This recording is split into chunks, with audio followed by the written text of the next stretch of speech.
This is my LAB5 for ECE40862. I'm just going to go over the hardware connections real quick, and then we will do a little demo.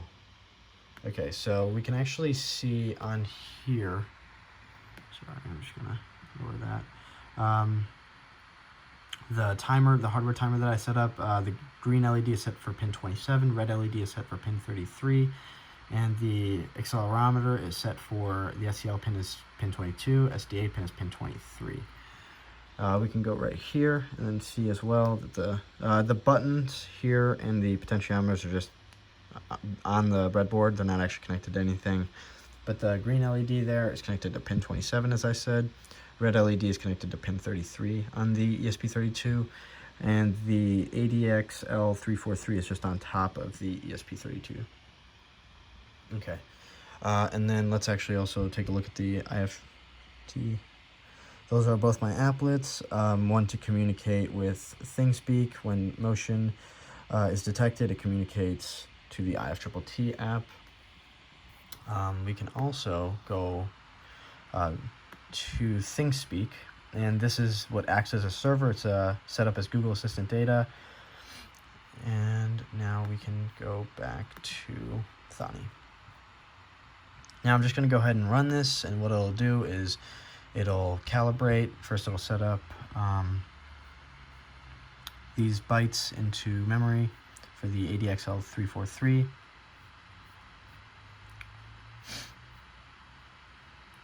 There we go, and then it'll also calibrate the offsets and connect to the internet.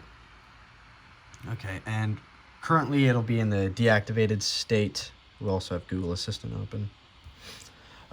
It'll be in the deactivated state, so no LEDs are on. It's not activated currently, so if I move this at all, as I am, it shouldn't send any notifications, which it hasn't, and it also will not print anything out here.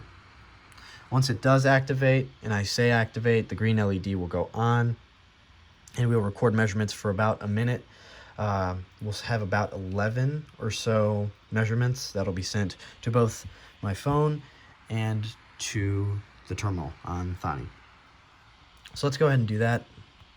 It'll check every 30 seconds. It'll check every 30 seconds for what the state on ThingSpeak is, if it's activated or deactivated. So, motion sensor activate. Motion sensor activated. There we go. So activate it, and we will see, that the green LED will go on. We're just waiting for the hardware timer to read the value from ThingSpeak, which is acting as a server.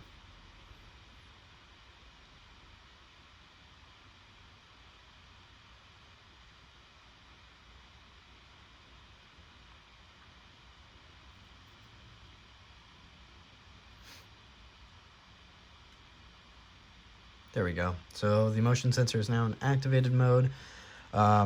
Any movements should activate the red LED and begin sending notifications to my phone until we deactivate it. It'll also send the same notifications right here in the terminal. So let's go and just move it real quick. There we go. The red LED is activated, and there's the first reading, and we should get, there we go, a notification on my phone. So the event is motion detected, and we're reading it in G's. There we go. I can continue moving this. We have data points there as well. There's 4.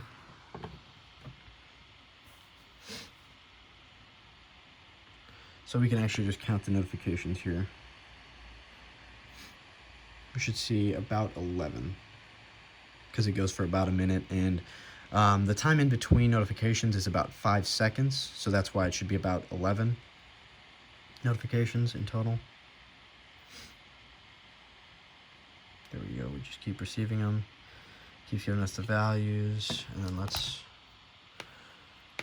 gonna just move this a little bit, show the difference in notification. Okay, so this is the difference between the last one where I didn't have it moving and the one where I just had it moving.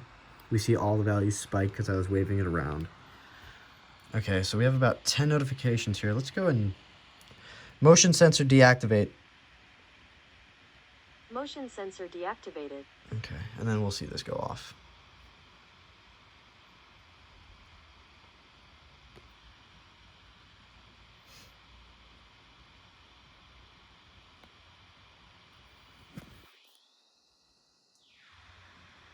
There we go. And that is the entirety of the product. Also, sorry. So we only got 10 notifications, which is fine.